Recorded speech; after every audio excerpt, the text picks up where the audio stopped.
صحیح بخاری صحیح مسلم دونوں میں ایک متفق علیہ حدیث ہے۔ سیدنا ابو ہریرہ رضی اللہ تعالیٰ عنہ فرماتے ہیں کہ ایک شخص مسجد میں حاضر ہوا تو رسول اللہ صلی اللہ علیہ وسلم مسجد کی ایک جانب تشریف فرما تھے۔ اس شخص نے نماز پڑھی، پھر حضور علیہ السلام کی خدمت اقدس میں حاضر ہوا، سلام عرض کیا تو نبی پاک صلی اللہ علیہ وسلم نے فرمایا وعلیک السلام، جاؤ نماز پڑھو، تمہاری نماز نہیں ہوئی۔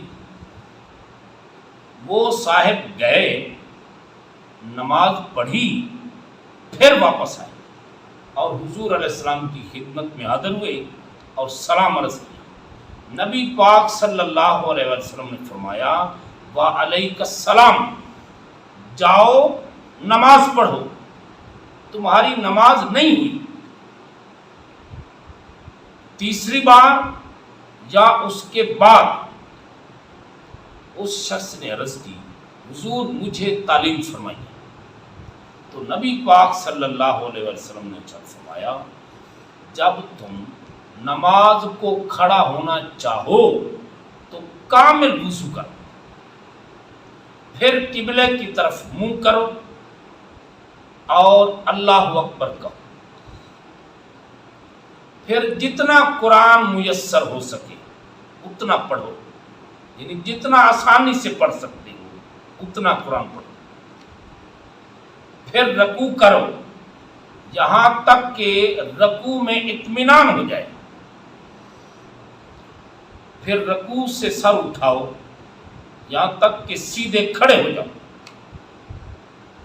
پھر سجدہ کرو یہاں تک کہ سجدے میں اطمینان ہو جائے، یعنی پوری تسلی کے ساتھ سجدہ کرو، پھر سجدے سے سر اٹھاؤ یہاں تک کہ سیدھے بیٹھ جاؤ، پھر دوسرا سجدہ کرو یہاں تک کہ سجدے میں اطمینان ہو جائے، اس کے بعد سیدھے کھڑے ہو جاؤ، پھر اسی طرح پوری نماز میں کرو۔ اور صحیح مسلم حدیث پاک سیدہ عائشہ صدیقہ رضی اللہ تعالی عنہا فرماتی ہیں کہ رسول اکرم صلی اللہ علیہ وآلہ وسلم اللہ اکبر سے نماز شروع کرتے اور الحمدللہ رب العالمین سے قرات شروع کرتے۔ جب حضور رکوع فرماتے تو رکوع میں نہ سر کو جھکائے ہوتے نہ اٹھائے ہوتے، بلکہ متوسط حالت میں رکھتے، اور جب حضور رکوع سے سر اٹھاتے تو اس وقت تک سجدہ نہ کرتے جب تک سیدھے کھڑے نہ ہو جاتے،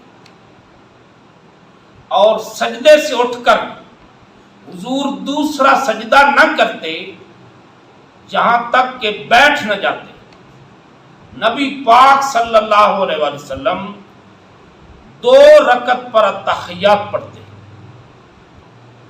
بایاں پاؤں حضور بچھا دیتے، دایاں پاؤں حضور کھڑا رکھتے، اور شیطان کی طرح بیٹھنے سے منع فرمایا، اور مردوں کو سجدے کی حالت میں درندوں کی طرح کلائیاں بچھانے سے حضور علیہ السلام نے منع کیا، اور سلام پر حضور نماز ختم فرماتے۔ اور صحیح بخاری حدیث پاک سیدنا سال بن سعد رضی اللہ تعالیٰ عنہ فرماتے ہیں کہ لوگوں کو حکم دیا جاتا تھا کہ مرد حضرات اپنا دایاں ہاتھ بائیں کلائی پر رکھیں نماز میں۔ امام احمد بن حنبل رحمۃ اللہ علیہ امام بخاری کے استاد ہیں، اپنی کتاب مسند احمد کے اندر حدیث پاک نقل کرتے ہیں۔ حضرت ابو ہریرہ رضی اللہ تعالیٰ عنہ فرماتے ہیں کہ رسول اکرم صلی اللہ علیہ وسلم نے ہمیں نماز پڑھائی. ایک شخص جو پچھلی صف میں تھا اس نے نماز میں کچھ کمی کی، یعنی صحیح نماز نہ پڑھی. تو نبی پاک صلی اللہ علیہ وسلم نے جب سلام پھیرا تو اس کو پکارا، فرمایا اے فلاں، کیا تو اللہ پاک سے ڈرتا نہیں ہے؟ کیا تم دیکھتے نہیں کہ کس طرح نماز پڑھی ہے؟ تم یہ گمان کرتے ہوگے کہ تم جو کچھ کرتے ہو اس میں سے کچھ مجھ سے پوشیدہ رہ جاتا ہوگا. اللہ پاک کی قسم، میں پیچھے بھی اسی طرح دیکھتا ہوں جس طرح سامنے دیکھتا ہوں. اور ابو داؤد شریف، یہ بھی سیاستہ کی کتاب ہے، اس کے اندر حدیث پاک حضرت ابی بن کعب رضی اللہ تعالیٰ عنہ سے بیان کیا گیا کہ حضرت سمرہ بن جندب رضی اللہ تعالیٰ عنہ نے 2 مقامات پر نبی پاک صلی اللہ علیہ وسلم کے سکتہ فرمانے کا ذکر کیا. ایک اس وقت جب حضور تکبیر تحریمہ کہتے ہیں، اور دوسرا اس وقت جب آپ غیر المغضوب علیہم ولا پڑھ کر فارغ ہو جاتے ہیں. حضرت ابی بن کعب رضی اللہ تعالیٰ عنہ جو ایک بہت بڑے قرآن کے قاری تھے، انہوں نے اس کی تصدیق کی. امام ترمذی، امام ابن ماجہ اور امام دارمی رحمت اللہ علیہم نے بھی اسی طرح کی ایک حدیث روایت کی، اور اس حدیث سے آمین کا آہستہ کہنا بھی ثابت ہوتا ہے.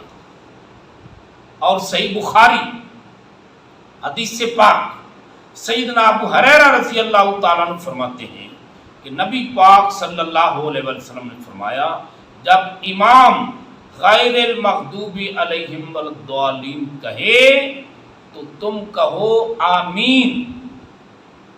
جس کا قول فرشتوں کے قول کے موافق ہوگا اس کے پچھلے سارے گناہ معاف.